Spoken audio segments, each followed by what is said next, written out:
sharp, that's when the signal shines in. Got the mic set up and the camera spin. Grab a coffee, pull up your chair, join the drive. 'Cause the only place to be on a Monday night at 9 is right here, alive. We're drilling down deep on the legend of fur, the biggest mystery ever did stir.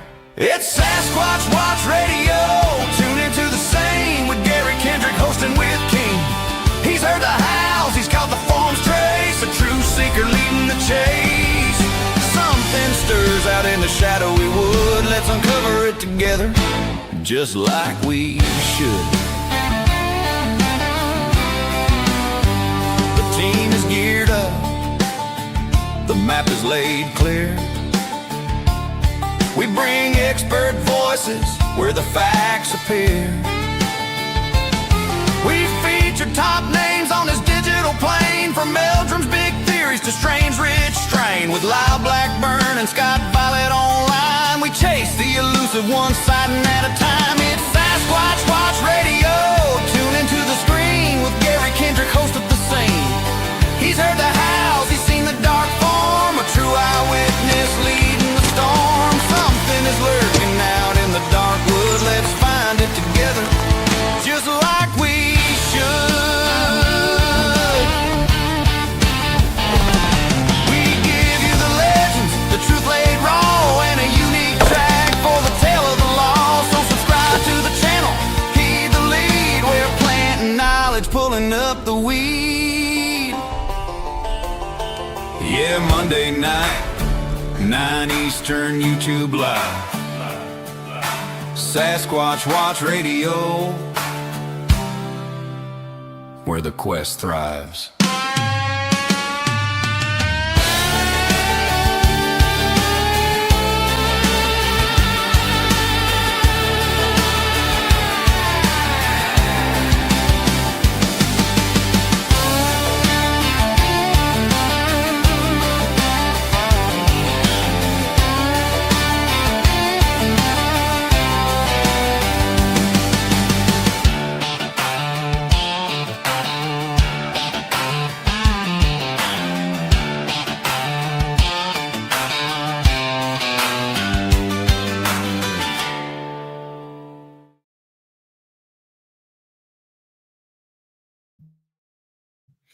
Everybody, tonight is Monday night, November the 17th, 2025, and you're watching Sasquatch Watch Radio.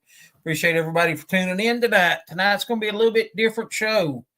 I kind of titled tonight's show is Beyond Bigfoot. That's where I'm going to feel some of my own personal kind of thoughts and things about Sasquatch as we go. I guess I probably should have title it, Gary's Gone Nuts, but just take it as it comes. First thing I wanted to talk about tonight was, and I've got several pages of notes, so if you're paper rattling, that's just me. I spoke about it a few times, and it's a theory that I really think kind of holds a lot of water, but I don't know if there's a lot of science behind it yet. But it is the uncanny valley theory of evolution.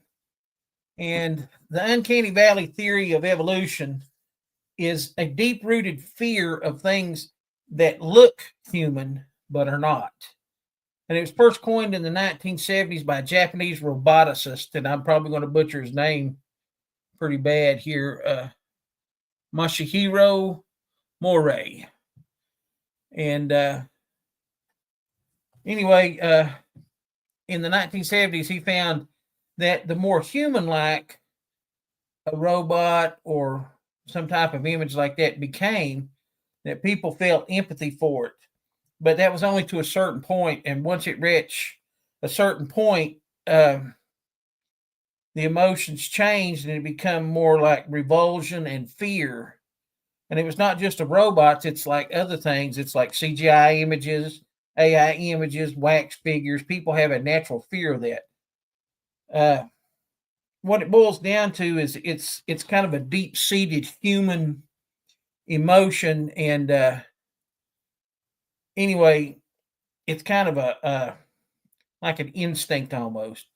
And they believe where it comes from is that Homo sapiens did not, just inherit an empty earth. All human species spent a lot of time on this planet. At one point, there were 7 species that existed at the same time. And those species, more than likely, like everything else to survive, may have preyed upon each other. People will say, "Oh, well, there's no record of that in the wild of animals preying on each other," but there really is. Bears will feed on each other. Wild hogs will feed on each other. There's all kinds of things that will feed on each other. But at one point, and I'll just use a simple thing. Everybody talks about Paranthropus in the Bigfoot world. Okay, there was 2 species of Paranthropus. One lived in I think it was like the northeast section of Africa. One lived in South Africa. They existed at the same time as a Homo species that was, I believe, Homo habilis. And Homo habilis may have had Paranthropus prey on its young. And it goes on and on and on. There's records of Neanderthal bones with cut marks on them. There's records of Homo sapien bones with cut marks on them. Even in modern humans, cannibalism is a thing. So anyway, they think that this fear in this uncanny valley of human evolution, of things that look human but aren't quite human, comes from something preying upon our ancestors.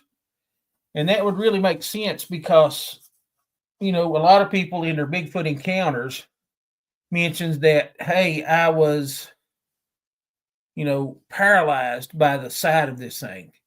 And that would explain some of the people's reactions too, like even in my own encounter, which I'm sure you guys are probably sick of hearing about.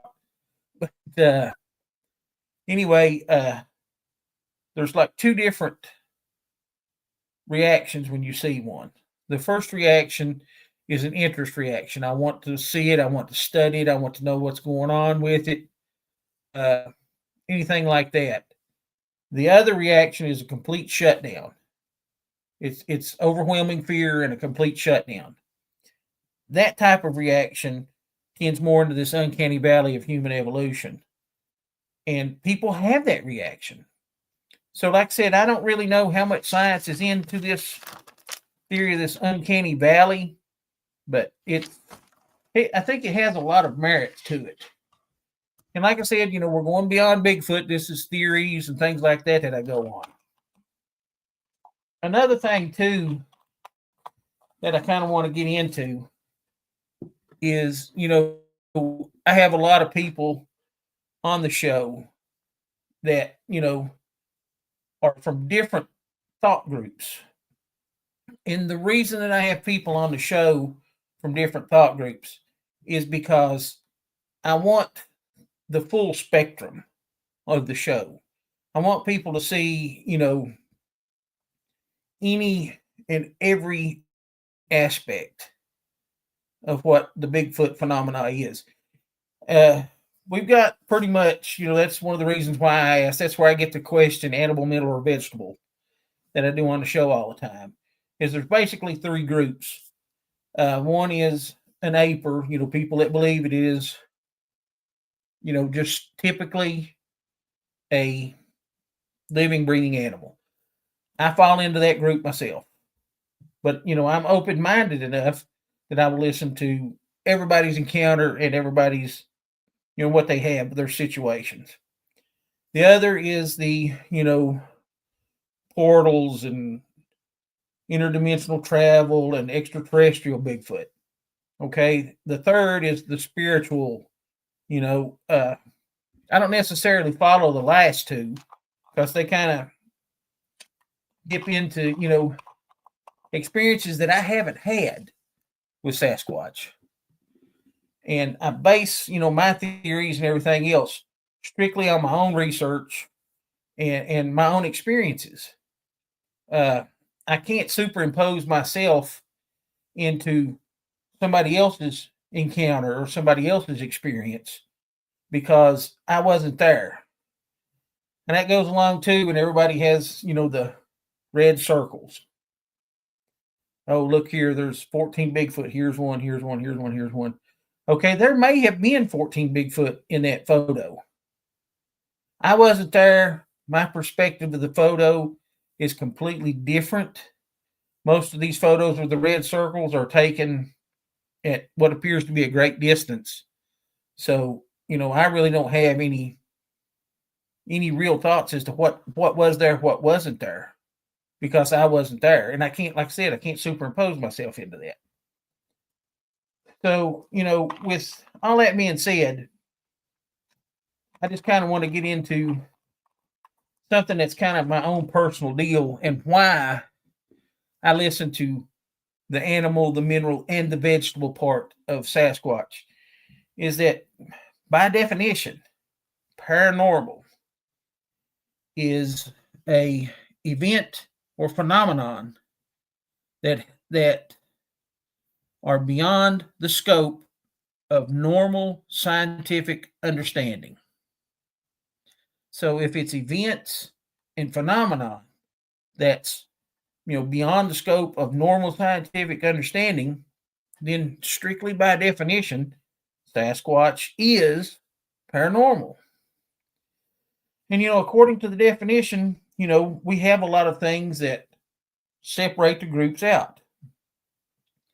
Okay, if somebody comes on the show and they're part of the woo group, as everybody calls it, that's fine, so long as they have something interesting to talk about, so long as they have some hard facts or something like that. That's wonderful. I'm all in for it. I find that a lot of things that people call the woo, I can explain with, a little bit of science and some understanding of nature and how nature works. I am a hunter. I'm an outdoorsman, so I have an understanding of things like that. And Mick says here, I'll read this one for you, Mick. I've always wanted to ask about the mineral or vegetable part of that. I can't seem to square with how those apply to Sasquatch. Well, like I said, Mick, if it has bearing on what we're studying, we need to listen to everybody. Like I said, there's 3 basic groups to Sasquatch. And, realistically, in my own personal opinion and my own personal feelings, there should only be one group, and that's Sasquatch research. Not, I won't listen to anybody that's paranormal or you ape guys are crazy or, everybody's nuts, it's spiritual. We should all be together in this and work together on things. And I do agree, I have a hard time with some of the woo stuff, but that's the things that we need to listen to because we don't have a definitive definition as to what we're dealing with. And, like I said, in my own core thoughts, I believe it's an animal based strictly upon, what I've seen.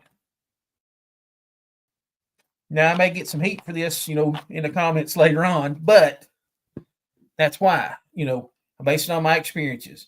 I found footprints. I've seen hair samples. I've heard calls that can't be explained by anything in nature. Good example, my wife went out to walk our dogs this evening, and as soon as she went out the door, she started pecking on the window hard. So I go to see what's going on, and you can hear this screaming coming from the lower end of our property. And it was a fox. My wife has never heard a fox scream before. So she was completely tore up. She didn't know what it was. So that's what I'm saying. We all need to work together.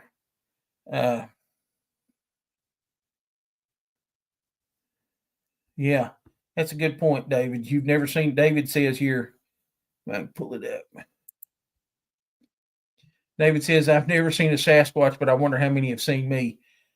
And I'll just tell you right now, David, for real, probably a lot. uh, we're dealing with something that's out there. It is, the forest, the swamps, things like that. That is its, primary environment. So, that's where it comes from. So yeah, I mean, there's a lot of times, that's like I've always said. I've seen a few bobcats, out in the woods hunting, but I've wondered often, how many have seen me and I didn't know it. Let's see here. Mick's got another one up here.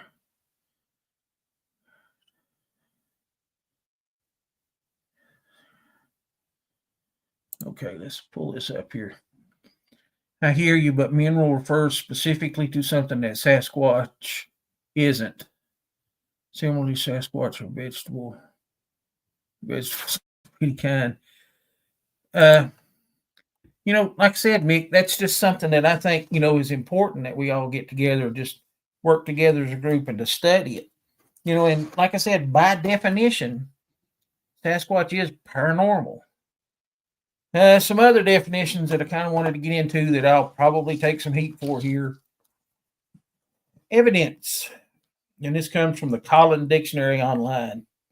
Evidence is anything that you see, read, or are told that cause you to believe something is true or has really happened. That's strictly from the Collins definition. And trace evidence, and this is from the National Institute of Justice. So this refers more to like police activity and stuff, but it works in the Bigfoot field too. Small pieces of material transferred between people, objects, and even the environment that is evidence during a crime. This evidence can help investigators develop leads, exclude potential suspects, and locations for further security. Trace evidence encompasses a wide range of natural and manufactured materials. Now, you'll hear a lot of people talk about evidence and trace evidence. And then there's physical evidence. Physical evidence refers to tangible items that can be perceived through the senses and used to provide facts in legal cases. Collins Dictionary again. So with all that being said, what we're looking at, there is no real answer to what we have as far as Sasquatch goes. We're all working, to hopefully one day prove that, what we're all looking for is real. I think that's what every researcher at their core is really about. We just want to prove that what we, and I'll just go out on a limb. I speak for myself. I just want to prove that what I saw is what I saw. I have no other explanation for it. I've told several people that I can't tell you 100% that I saw a Sasquatch. I will tell you 100% what I did not see, and that was a person or a bear. The size didn't match. The gait didn't match. The environment wasn't, right. But, with all that being said, we're all looking for the same thing. When it comes to evidence, we need to work better. We need to work smarter as a group. Okay. And that includes everybody, including me and any other researchers out there. When we're collecting evidence, we need to be cleaner about our evidence collection. We need to try to maintain a sterile field. I'll go back to the show where I spoke to Randy Harrington. The evidence that he collected with his hair sample was they used sterile tweezers. They used a sterile tube to put the hairs in. Nobody touched anything. That's one thing. We need to work harder at maintaining our evidence. So by maintaining our evidence is, okay, I have a hair sample And this is something that's taught, through the prison where I worked at, was a chain of evidence. Okay. I have this evidence. I collected it, used sterile utensils, whatever, put it up. I pass it off to this person. We need to keep a chain of who has had contact with that evidence. What that's going to do is that's going to help eliminate cross-contamination and loss. It's happened in Sasquatch research as long as people's been researching. We had this evidence. It's been lost. We found these footprints. We casted them. We passed them on to this person. We passed it on to this person. It's lost. So we need to try to keep in mind.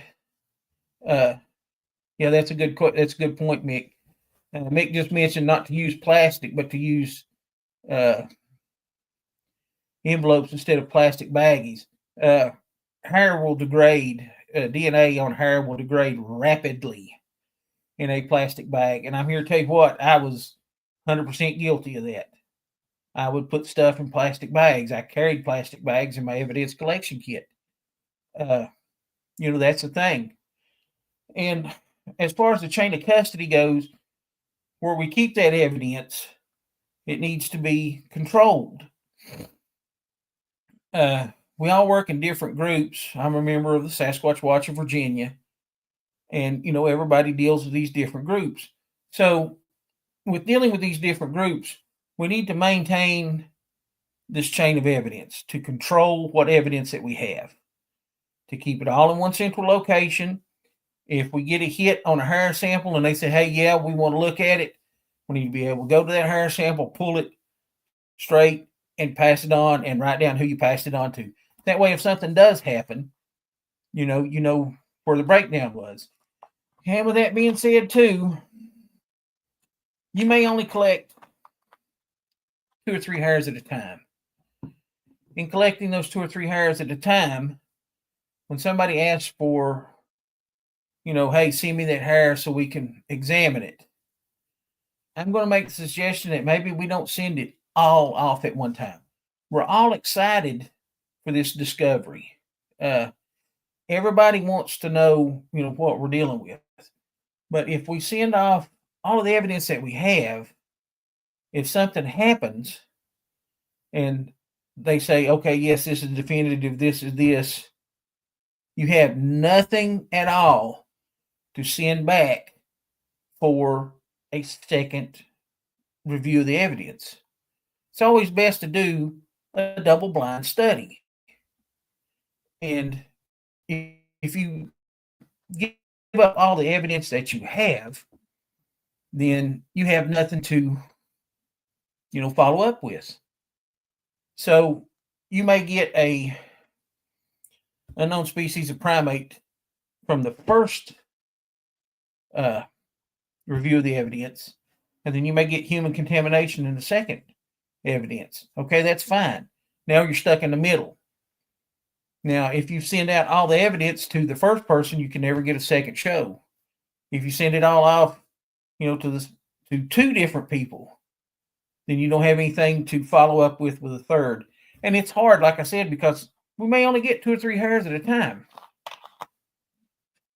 Mick says my audio's cutting out. I'm sorry. The internet's not been good this evening. Am I coming in clear now, Mick? Sweet. Good deal. Okay, and as far as evidence go, we're all out there looking for real evidence. Okay. We all have leads on evidence. We all have footprints. We have hair, scat, possible videos, blood samples. All of this is evidence. Whether it's evidence, trace evidence, physical evidence, whatever. And we all have it. And some of it is even hoaxed. But even with hoaxed evidence, we still learn something, which is the important thing. No matter what happens in our evidence collection, so long as we are learning something from that, whether it be a better collection method, whether it's a better chain of custody, whether it's a better storage, or whatever. Even with the hoaxed evidence, we're still learning something.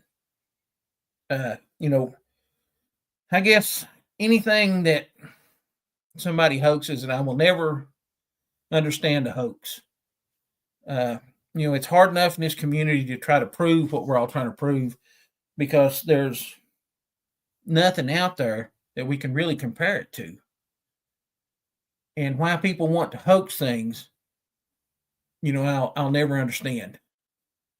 But anyway, even with, like I said, with a hoax, we can use it to find, you know, better methods, more scientific methods, better ways of doing things. And, you know, even with the evidence that we do have, if we continue to work towards it, we can, you know, find the truth. And I think, like I said, I think at my core, that's what we're all looking for, is the truth. And like I said, no matter what camp that you come from, whether it's the animal camp, the interdimensional extraterrestrial camp, the spiritual camp, whatever, we all want that proof. And I don't think anybody's feelings are going to be hurt when it comes out, you know, that Sasquatch is this. You know, people are all going to be excited about the discovery. And I think basically that's what we need to work for. As investigators, we need to work better together to come to that discovery. And this is another one too. I could probably write a book about this. I come from a small town in Southwest Virginia. I live right on the border between Virginia and Kentucky. I'm right in the heart of the Bible Belt. People that are religious do not, you know, necessarily go in for Bigfoot. So we're all at a disadvantage there. Now, things are actually kind of changing here, where people will begin to speak to you about, you know, their experiences and things like that. But they all want to refer back to the Bible. And actually, I'll tell you what I'm going to do before I get into this one. We have a song for tonight. And I'm going to play that song because we're just about at the halfway point. And right now will be a good time for it because this next one is going to be a pretty lengthy thing. So we'll get into that.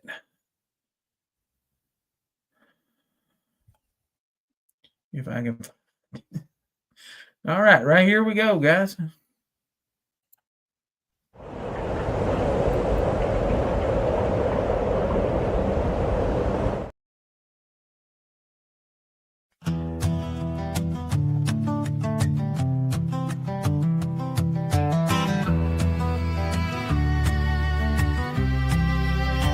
From the microphone station, where the shadows draw long, sits a researcher, determined and strong. He is Garry Kendrick, the host of the air, on Sasquatch Watch Radio, showing that he cares. He's known in the field for the focus he brings on the beast in the woods and the secrets it sings. He won't chase the drama, he won't get involved. He's here for the mysteries that must be resolved. He walks the estuary trail where the signal is clear. He puts the creature first, letting the truth draw near. It's about the wonder and the science, the tracks on the ground, leaving the gossip and the bitterness unbound. No room for the conflict, the feuds on the screen. He's here for the pure search, space in between. He's Garry Kendrick, holding steady the line for honest research and a purpose divine. He talks theories evolving, what he sees and he thinks, from the stride of the primate to the blink as it shrinks, from the camera's bright eye But that's not all he'll discuss. He's fighting the fakes that are coming for us. He'll tell you the secret, the digital stain, how to spot AI-made photos that bring all the pain. He keeps it down to earth, keeps the discussion clean, a host of integrity, a code to convene. He's an interviewer, listening close to the guest, not worried about fame, just putting their story to the test. It's not the personalities, the rivalries wide, it's the subject of Bigfoot, where the answers reside. He chooses the curiosity over the brawl, hoping that respectful talk conquer them all. He walks the S2025 trail, where the signal is clear. He puts the creature first, letting the truth draw near. It's about the wonder and the science, the tracks on the ground, leaving the gossip and the bitterness unbound. No room for the conflict, the feuds on the screen. He's here for the pure search, the space in between. He's Garry Kendrick, holding steady the line for honest research and a purpose divine. So tune in to Garry and lend him your ear. Beyond Bigfoot, he's looking for the truth that is near. No drama, no fuse, just the facts and the clues.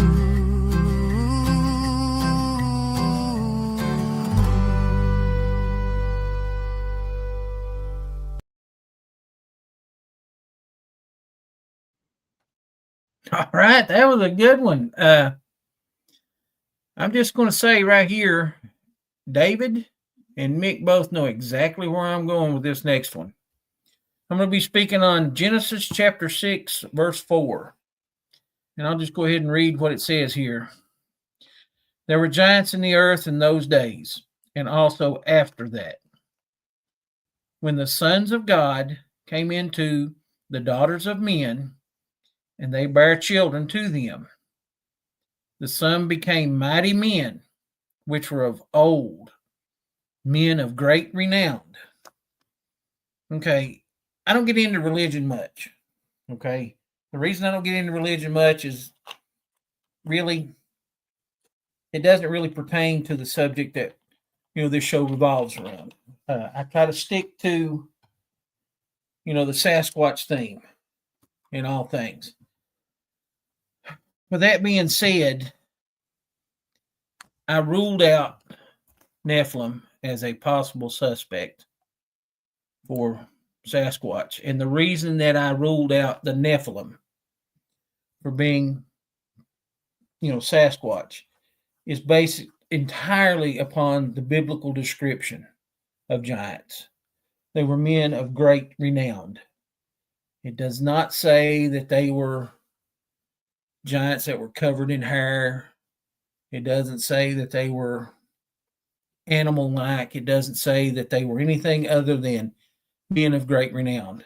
And with that being said, it doesn't say that there was any link between what we're looking for and the giants that they depict in that. If you go back into the stories and things like that in the Bible, basically the biblical truth comes down to they were giant humans with great strength, great power.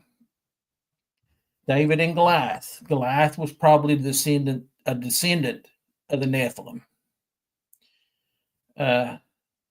It doesn't say that, Goliath was hairy and covered in fur and everything like that.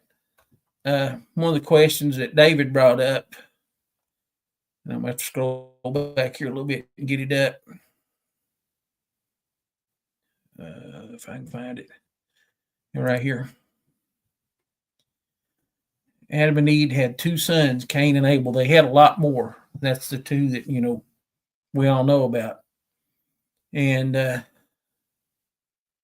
they married and had children. Did they marry other hominoid species? No, David, I don't think so.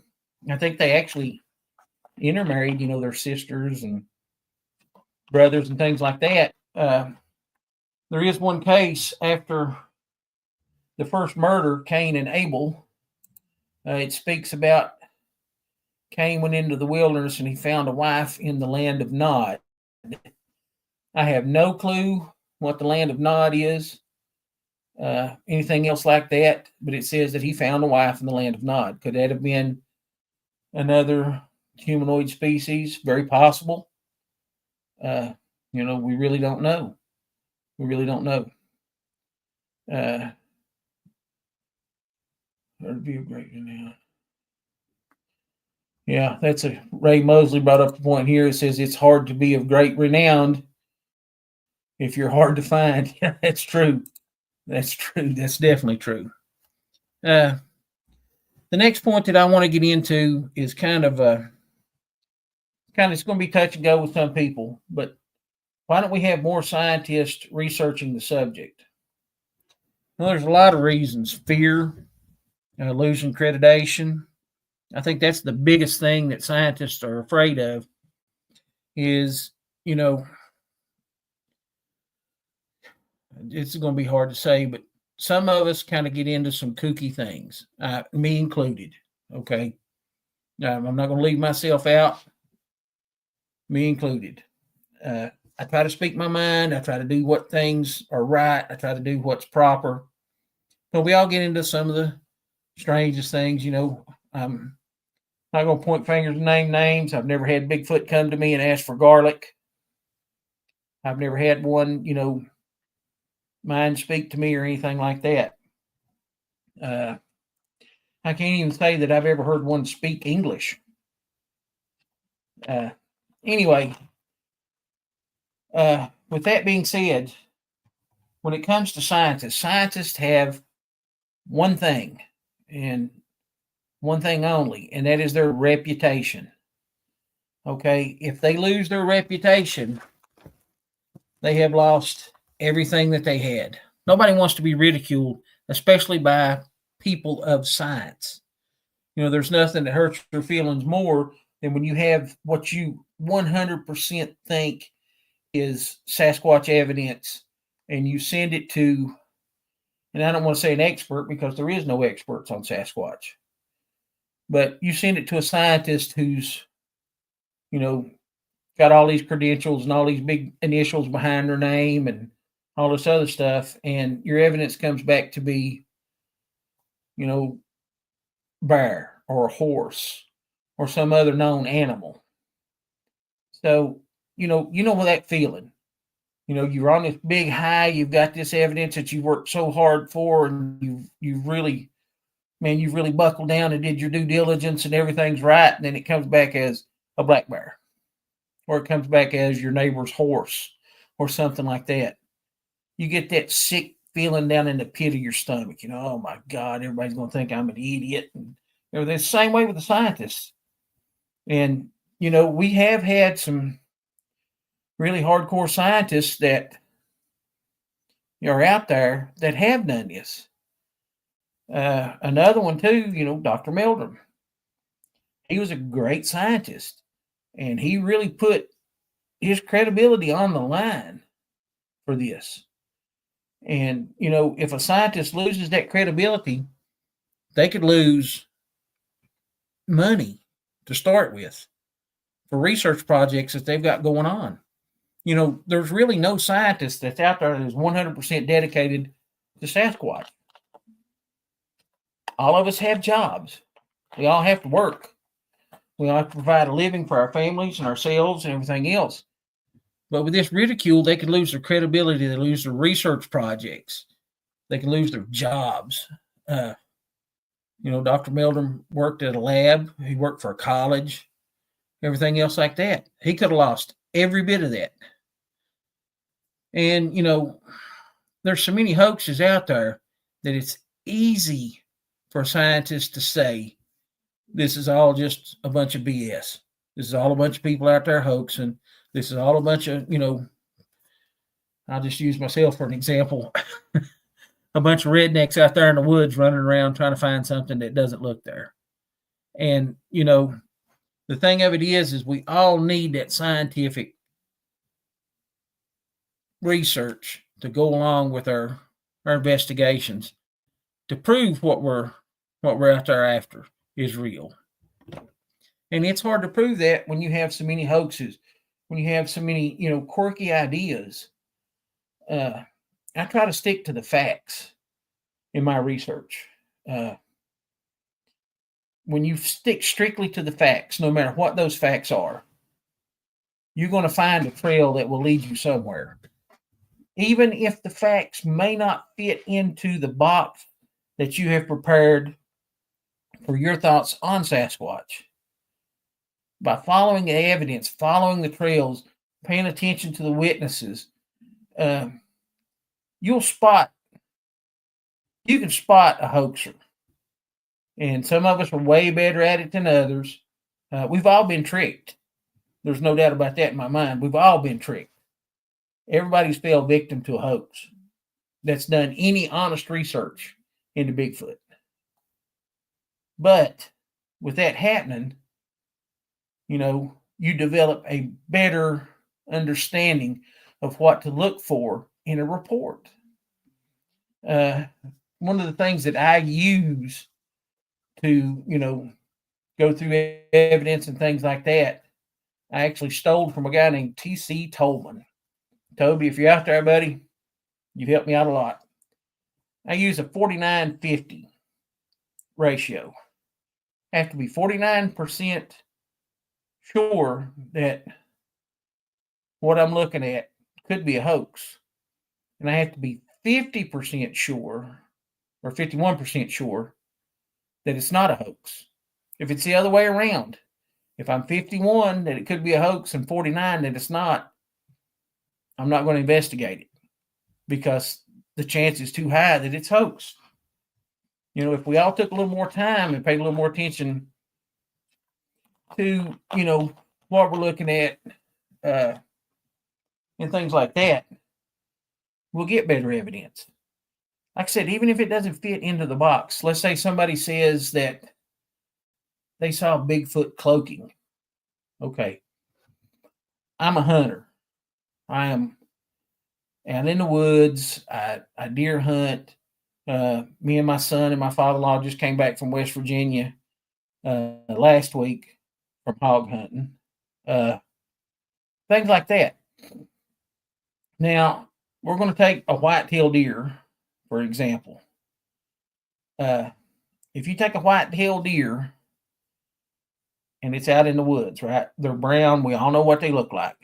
They're brown. They can take 2 steps into the forest, and even trained eyes, hunters, will lose them in that split second that they step into the trees. They have the exact color patterns that they need to camouflage themselves from predators, from people, from anything. So that's where I get the thing that cloaking may not necessarily be a physical cloaking like the Predator. Everybody's seen that movie. It may not necessarily be that the Bigfoot, cloaked and shimmered out and disappeared. It could just be that it's camouflaged enough that it stepped into the forest and you just couldn't see it anymore.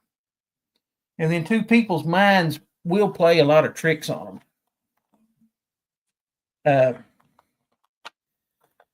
People will see something and it not necessarily be what it is that they're seeing, but they think it is. Now, I'm going to use myself again because I'm a good example. Hunting, almost every hunter out there has had this happen to them.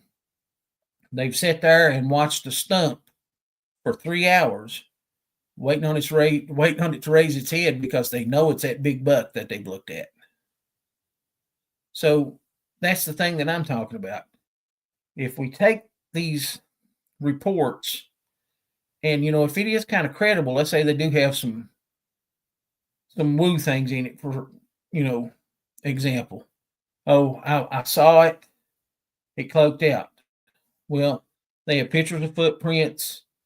They have, good. And when I say pictures of footprints, I mean good pictures of footprints, something for scale. We all know what to look for in a footprint. But they have all that, and then it just stood there and it just like shimmered out and was gone. Okay. Like I said, maybe their brain just kind of got overwhelmed for a minute. Human mind is wonderful, but it can overload. It's like a computer. You can fit so much in, there's only so much information you can fit in it. And if what you're seeing doesn't necessarily fit into your mind, then you can't deal with it. You'll lose it. And Mick just brought up that point right here. I'll go ahead and read this for you. I can't buy the cloaking stories. I think it has more to do with the human's mind, natural ability to override traumatic events until they can deal with it. And that's kind of what I'm talking about. If you can take your reports and condense down and get to the core of what that report is about. There was footprints. There's been disturbances in the trees, whatever. And they said, oh, it cloaked out. Well, maybe their mind just kind of got jumbled. Maybe it stepped back into the forest. I actually have kind of a little funny thing that, I call it the Homer Simpson. Anybody that's watched The Simpsons know how Homer can lean back into that hedge and just disappear, I think a lot of that happens to people that experience Sasquatch. It does kind of just lean back into the forest and kind of just disappears because it is camouflaged that good. We've all heard and seen evidence, hair samples and things like that the hair is multiple colors. One strand of hair might be 2 or 3 different colors. And that is just a natural camouflage. I'll go back to Bob and Kathy Strain. We've had both of them on the show. Wonderful people. Bob stepped into that little ditch and he was looking for the 2 Sasquatch that his wife had saw.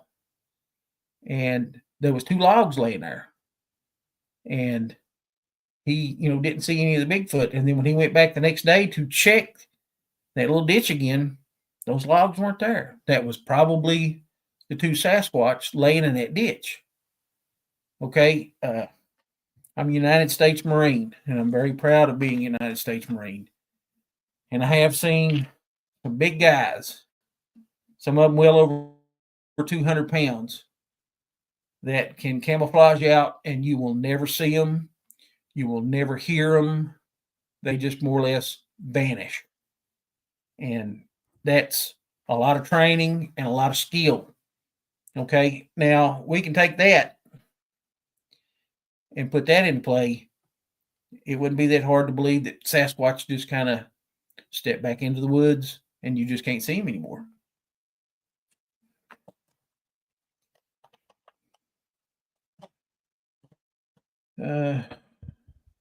I'm sorry, I'm reading a thing here. Yeah, that's a good point. Mick brings up another good point. I like having Mick on the show. The human brain is a bioelectrical organ, and it is so complicated that it sometimes overrides reality. That's why some people seem insane. They can't discern what they experienced. And yeah, that's true. And then with a lot of that being said too, not everybody that sees Sasquatch is familiar with their surroundings. We have a lot of people that say, oh, first time I ever went out in the woods, I saw one. Okay. They're not familiar with, what's out there. One of the things that I like to say is we do have a lot of, Bigfoot encounters that are, misidentified. It was a black bear. It was, something else. And that happens specifically because people don't have a frame of reference to work with. Now, that's with anything. There's a lot of animals out there that, if you've never seen them, heard them, or anything else, are super scary to hear. An elk has an incredible sound. Red stag, European red stag, they actually roar when they call. And if you don't know what it is, you have no frame of reference to put that in. That was a monster screaming at you. There's birds that make unusual calls. I was on an expedition once, and people had heard what they described as a pissed off monkey. And I was like, I didn't hear that. And he's like, yeah, everybody heard it. And I was like, I don't know what happened. I never heard that. But the next day, when we heard an owl calling, it was a barred owl.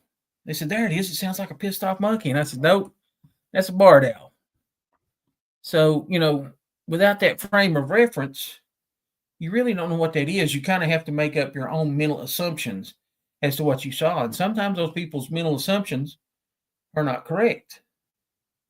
And then sometimes those people's mental assumptions, it may have been a Bigfoot.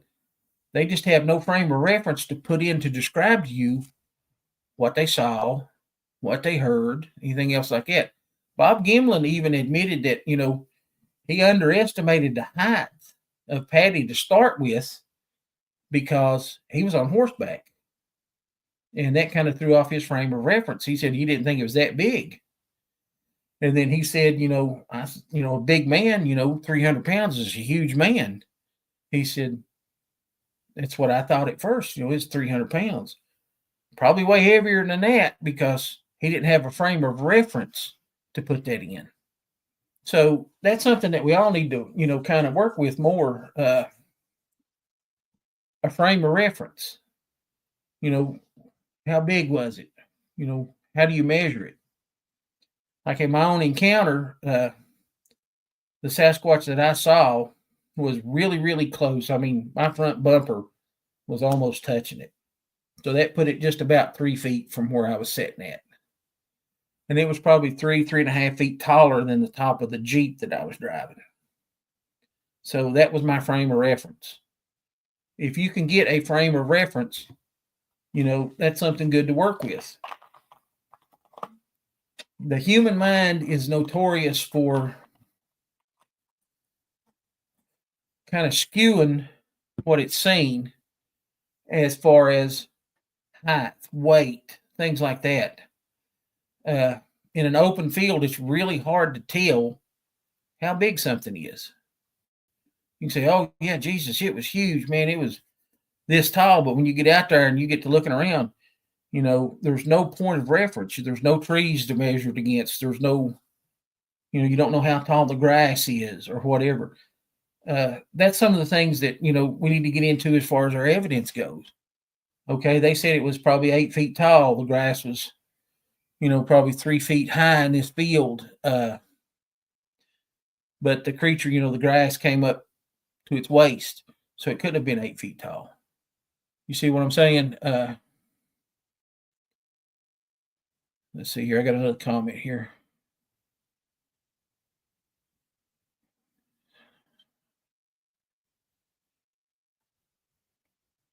Yeah, that is a good point, too. There, Ray Moses said, before moving to Tennessee, he lived in a swamp and he hunted everything that he ate for years. And you figure out wildlife pretty quickly if you're outside a lot. That's true. But, Ray, with that being said, too, we have a lot of what I call internet researchers, which the internet is a good source of information. And it's also a bad source of information at the exact same time. And I'll say this too, may get a lot of heat for this too. But I think TV shows and things like that too really kind of obscure what actual Sasquatch research looks like. 90% of the time you're sitting in a chair talking to somebody else and there's absolutely nothing happening. Now there's 10% of the time when, man, it's hot. And I'm here to tell you when when it's on, it's on. You'll know. I've been to one property here in Virginia that every time we was there, we had activity.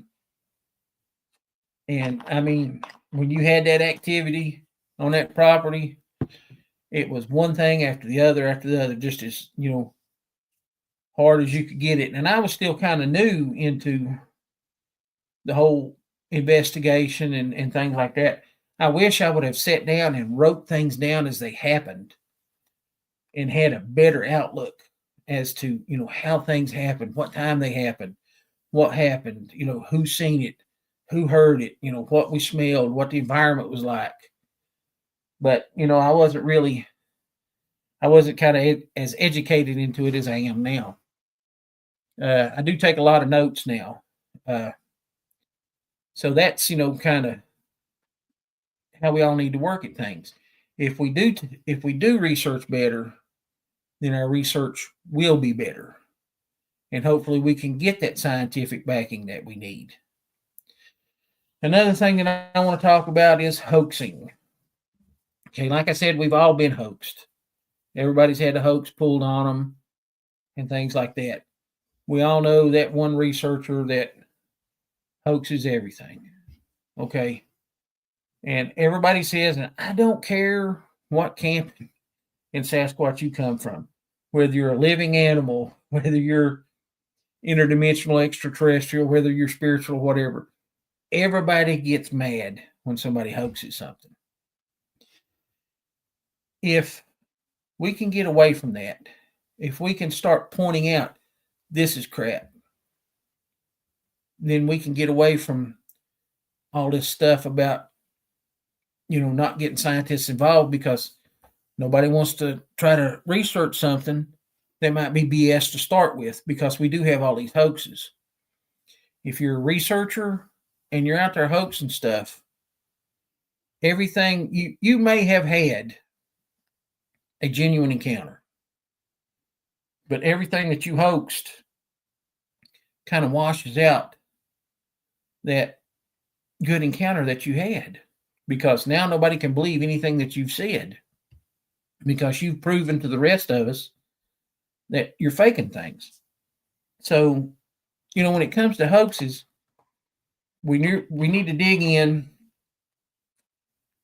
and instead of trying to hoop and holler and scream and point fingers and say, hey, this person's hoaxing, hey, this person's hoaxing, hey, this person's hoaxing, just leave it alone, step away from it. You're not doing any good by pointing fingers and hollering or getting on the internet and typing a bunch of, hateful emails to this person or whatever. Step away from it. If you have any type of research going on and that person wants in on it, the answer would be no. Because you don't want that contamination in your research. We all need to stay ahead of these hoaxes. And with AI being out there, just about every video now is going to be in question. I've seen some really, really good ones, and they've been hard to nail down. Somebody sent me one and said, hey, what do you think about this? And I bet I watched that Joker 30, 40 times. And it had everything that I look for in a film, all in this little AI thing. The way that it walked, its movement, the look and everything else. The only way that I caught it was I slowed the video down. And in one part where it was walking, instead of its foot being on top of a rock, its foot was actually under the rock. So, that's something too. And then there was another one that come out, and I think it's hit 2 or 3 states now, and I think I've mentioned this on the show once before. When I first seen it, I believe it was Michigan, and they said the DNR had actually said that this was, this was actual Bigfoot evidence. They had a hair sample, they had footprints, they had video from two separate night vision drones that had video of it, and they had closed down this section of the forest and all this other stuff. Well, as soon as I heard about that, I instantly went to the Michigan DNR website. Now, if they've closed down a section of forest, that's going to be listed on there. If they've said, yeah, we've got video evidence of Sasquatch being in our forest, that's going to be on there. There was nothing on it whatsoever. I'm saying, when these hoaxes come up, that should be the first thing that we're all doing. Instead of debating what's going on, let's start looking at things. Let's start, finding out what's real and what's not. That's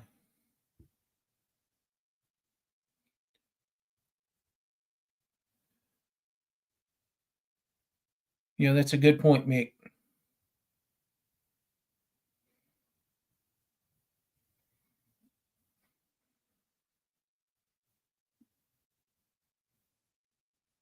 That's a good point. He's talking about Paul Freeman.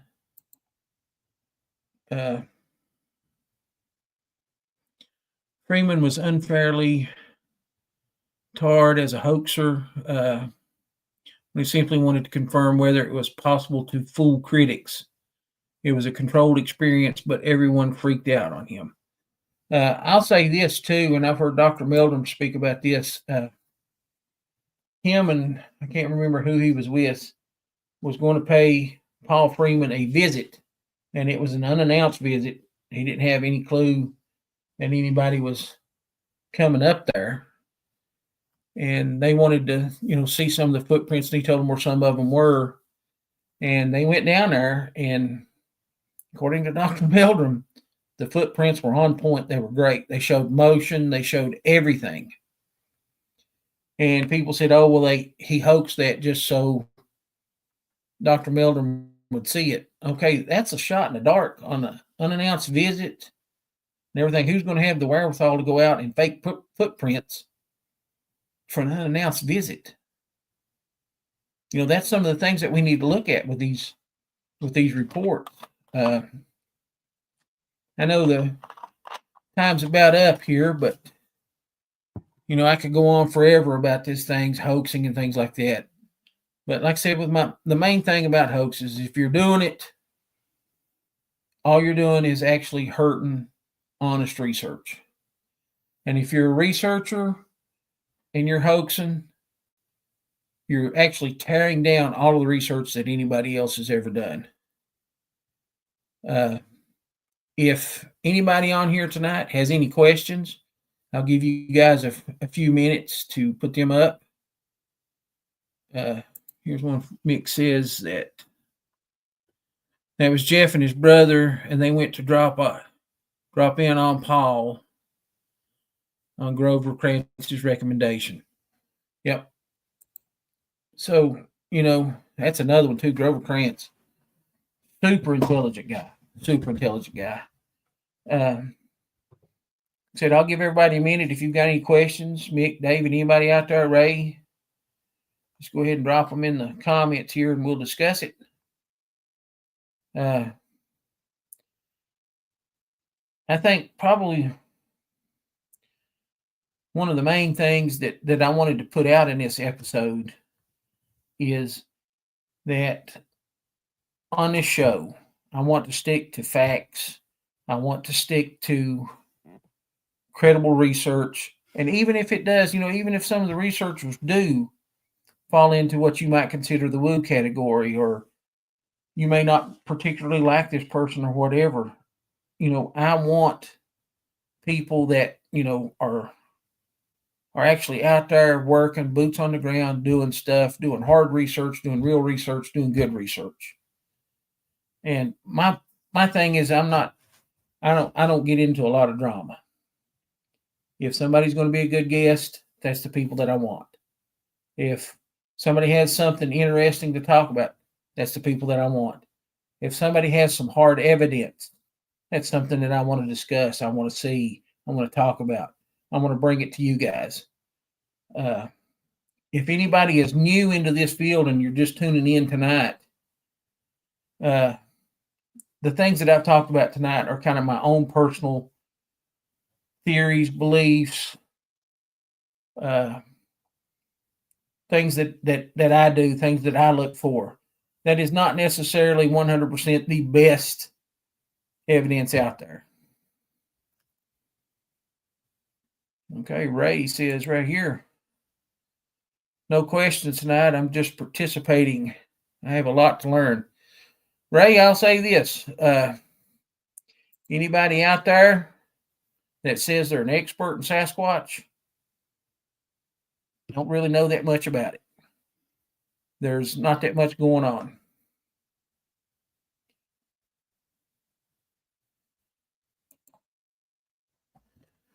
Mick says no questions tonight, but I like tonight's show. Except for being solo in the forum tonight, although I've got a good 12% beer going. That's always helpful. Loose lips, buddy. That's what I'm talking about. David says, have you heard any credible evidence being verified currently? Right now, Randy Harrington, that was on our show, has some good hair samples that are getting checked right now. And I think really, David, all of us are super excited about the DNA study that's going on. I know I am. I've got some things that I'm kind of looking for in this DNA study that I hope comes out. I'll get into it. I'll tell you straight up. I want to kind of compare what Darby Orcutt comes up with against what Melba Ketchum came up with. Now, I know everybody says that Melba's study was flawed, and yeah, I see exactly what they're talking about. It is flawed, but I do believe that there is a possibility that some of the DNA that we're getting back that says that it's contaminated with human DNA could actually be some type of hybrid between a human and a Sasquatch. Everybody knows that I lean hard into the native stuff because I am part native, and there are a lot of native stories out there about how Sasquatch has taken human women and bred with them. So I'm kind of interested to see how that goes. I know I've heard it said that Darby Orcutt's taken a really long look at this, which I think is a really excellent way of doing things. If you don't take a really long look at physical DNA and things like that we have, then I think we're going to lose some things in translation. So I'm really looking forward to that, see what comes out of that. To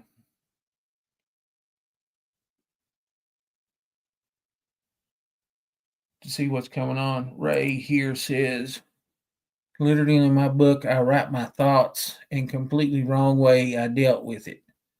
But I at least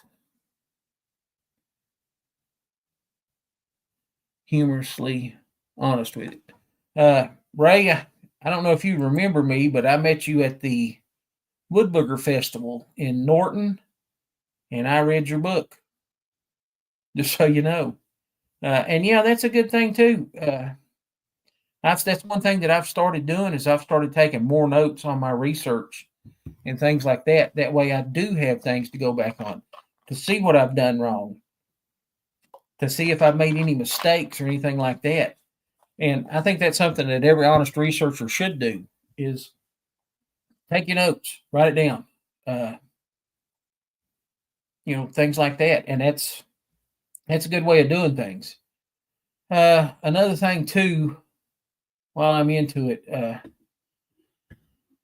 one of the things that I talk about on the show is habituation situations where people do try to habituate with Sasquatch. And I'm a flesh and blood thing. That's kind of my thing. And with that being said, I try to relate these habituation situations with Sasquatch to habituation with a known animal. I'm going to use a black bear. With the black bear, in a habituation situation where people especially use food as the catalyst for these habituations, I think that that could go wrong really quickly for a lot of different reasons. One would be if something was to happen, if you was to leave or be gone for a while or something like that, these animals become dependent upon, the food that you leave out for them. And without that food, they fall into a calorie deficit. And no animal can survive in a calorie deficit. And that goes with people too. So if you're using food as a catalyst, keep that in mind. It could turn bad when that food is not there. Animals are drawn into that food that's left out because that is easy calories. It's just laying there for them. They come in, they take it, nothing else. So they're not out there actually working to try to feed themselves. Why would I work and try to feed myself when there's food laying right here all the time? And when that food's not there, that's when you get rogue bears and things like that, which I think that's very possible with Sasquatch because, you're take the difference between a bear and a Sasquatch, it could be a very dangerous situation. Sasquatch, I can kind of throw some humor into it, but you're dealing with something that can rip your arm off and beat you to death with a wet end. So that's something about these habituation situations.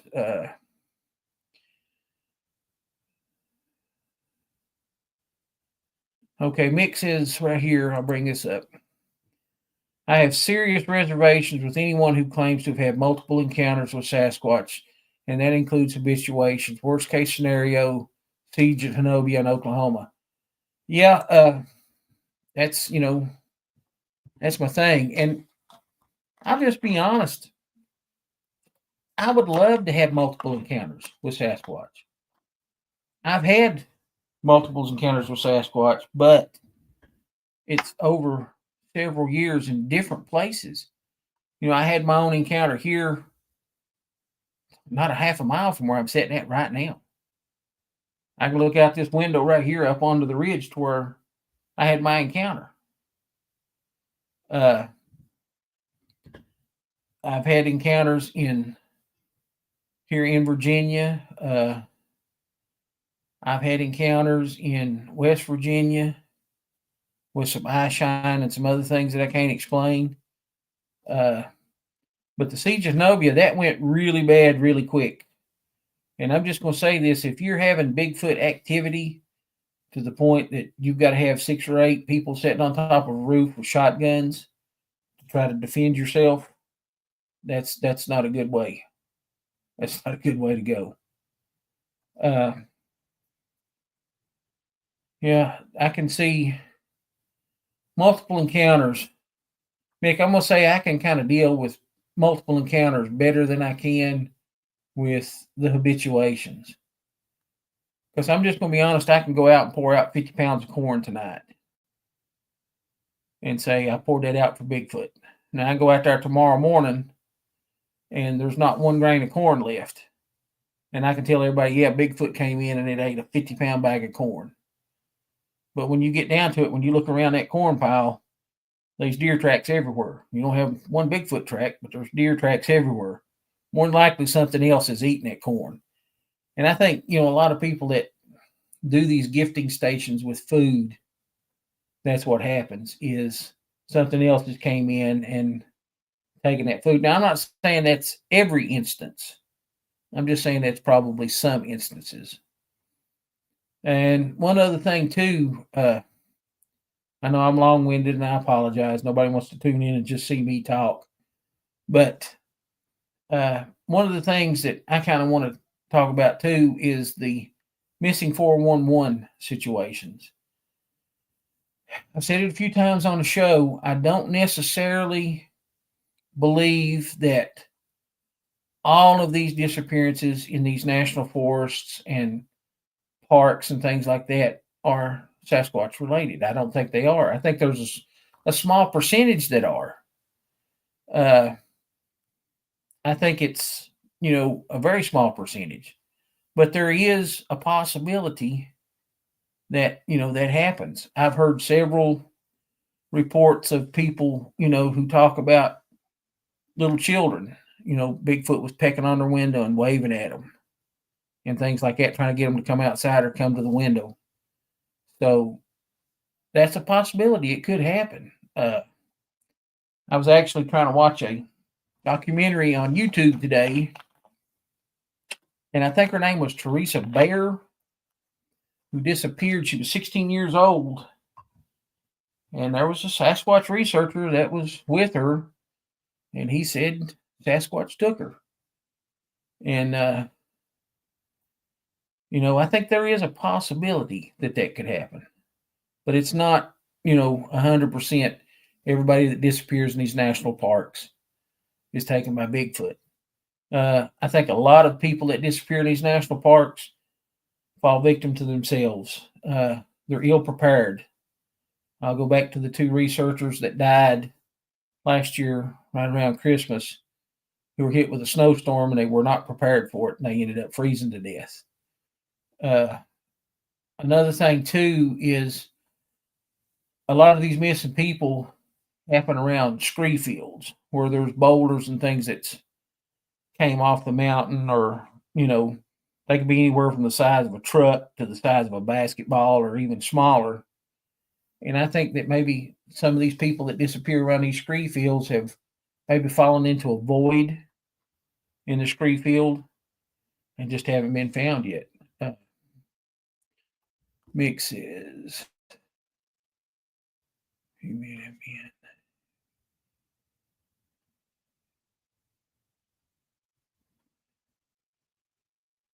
Okay, I'm gonna bring that up, Mick. That's a good one.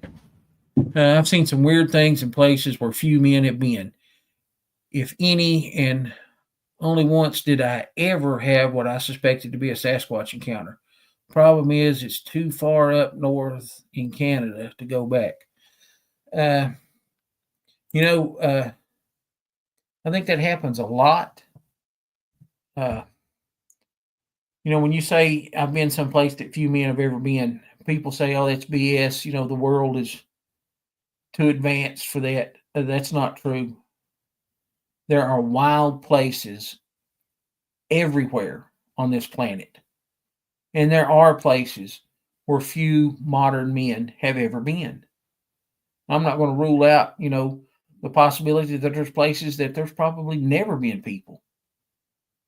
But, when you get into that, that kind of falls along with what I'm saying. You get up in these places where there is little to no activity of humans and something happens to you. That's the end of the game. Nobody knows where you're at. Nobody's going to find you. You could have passed away natural causes. Dehydration. I think dehydration plays a lot into this missing 411 things. And I think a lot of it is, a lot of people, when they go out hunting, a lot of these hunters end up in these missing 411 situations. I think a lot of it is these guys go to these deer camps, and there's a lot of drinking that goes on there, and maybe even some herbal usage and things like that. And, they get dehydrated. And then they go out and hike 5, 6, 8, 10, 12 miles in search of the perfect spot where nobody's ever been to find the biggest buck that's ever lived in, the U.S., Canada, Alaska, wherever. And you get out there and you're dehydrated. You become disoriented. You might try to hike back to camp and end up walking 10, 12 miles in the opposite direction. So now you're stuck out in the wilderness, have to spend the night. You've got no food, no water, no nothing with you. You dehydrate even further, which leads to more confusion, which leads to you getting lost more. And in certain cases, people will start to shed things like their clothes. They'll take off their clothes and fold them up and lay them down and just walk away from them. That's the thing. And David brings up a good point here. If I can bring it up, I'm having some trouble here. Expect to self-rescue. That's the thing. You're not always going to be able to self-rescue. That's the thing.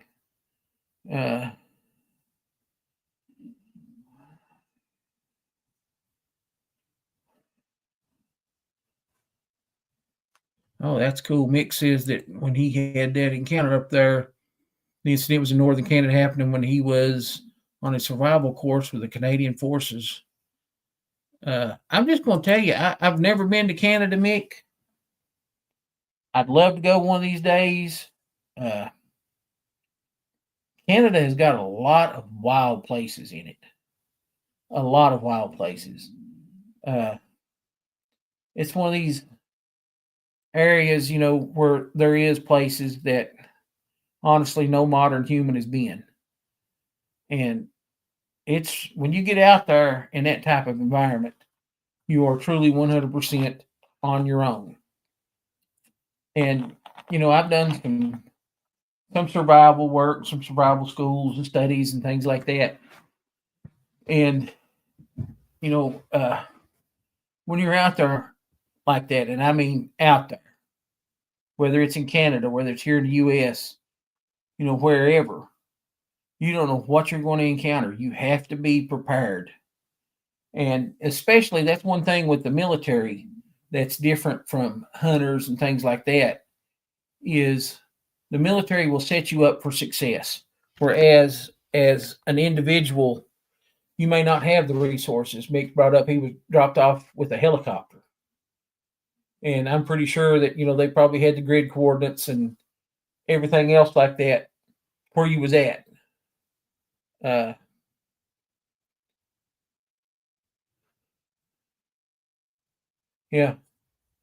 Mick says over 90% of the population in Canada lives within 100 miles of the Canada-U.S. border. Yeah, there's a lot of wild places in Canada. But with the military, like I said, you're set up for success. You have things. Number one, you have training. Number two, you may not have a great quantity of it, but you're going to have food, water, and some type of shelter materials. You're going to have things like a knife, clothing that's, appropriate for the environment. You're probably going to have a little bit of food with you, cordage, things like that most people do not have the wherewithal to pack with them. But yeah, the helo in thing, that's serious business. But like I said, the military sets you up so you can succeed. Now, if you're a deer hunter, you're probably not going to have all of that stuff. You may have a knife with you that's appropriate for skinning a buck, maybe gutting the animal after you take it, butchering or whatever.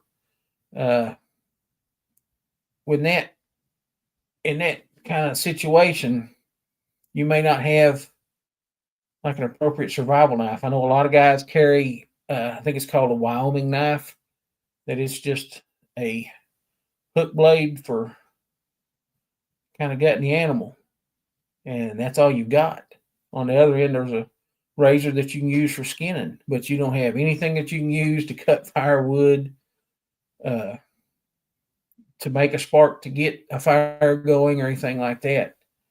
So, when you get into these remote areas, be prepared. Have food with you. Take the proper clothes. Have good shoes. Good socks. Good socks is something that's overlooked by just about everybody that goes out into the forest. Good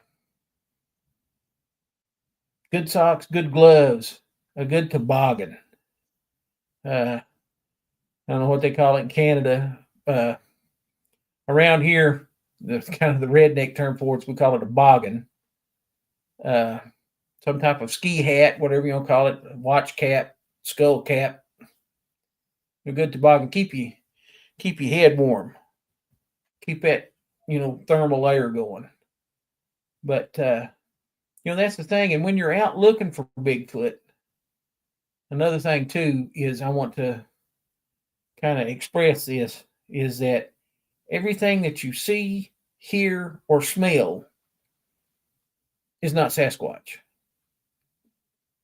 You know, you might have the sulfur smell that's associated with Sasquatch quite a bit.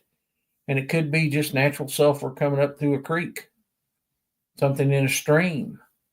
You might hear something that you might think is Sasquatch. It may just be an animal call that you're not familiar with.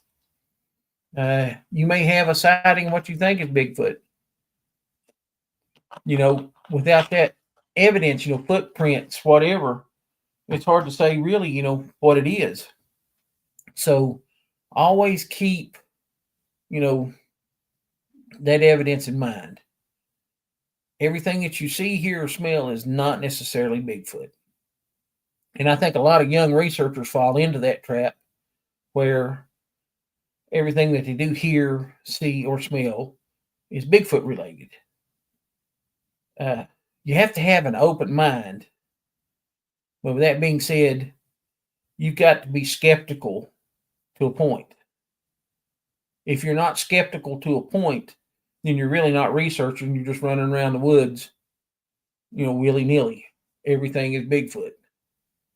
So try to keep in mind when you're looking for things, you're looking for, like I said, the hardcore evidence, footprints, hair samples, a good sighting that has footprints or hair samples with it. You know, realistically, if you could get 3 points with a Bigfoot sighting, that is like a perfect sighting. A photograph, a footprint, hair samples, all from the same sighting. Excellent. Thermal video, whatever, audio, and a thermal video. If you can get 3 points, that would be perfect. But that's not always going to be the case. But if you could get those 3, that is, you know, almost, and I don't want to say, really don't like to say this, but that's almost definitive evidence that it's out there. Try to keep in mind, too, that what you might consider definitive evidence may not necessarily be definitive evidence. It all depends entirely upon the context.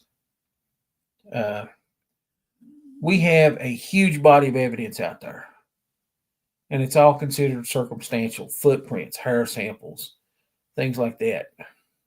So let's try to keep all that in mind. And I'm kind of over time here, but I'm going to log off here, guys. I appreciate everybody that comes on. I appreciate the comments, appreciate our regular viewers, everybody in the chat. I do this show for you guys. This show is set up for you all. Whether you're a new researcher, whether you've been researching for 30 years, whatever, I want to bring something new to this field. I want to bring the truth. I want to bring honesty, and I want to bring integrity to it. I want everybody to feel welcome on this show. And just so you guys know, this is 100% for you. The only thing that is, you know, critical in this is that we all stick together. We all work together to come together as one and find that critical evidence.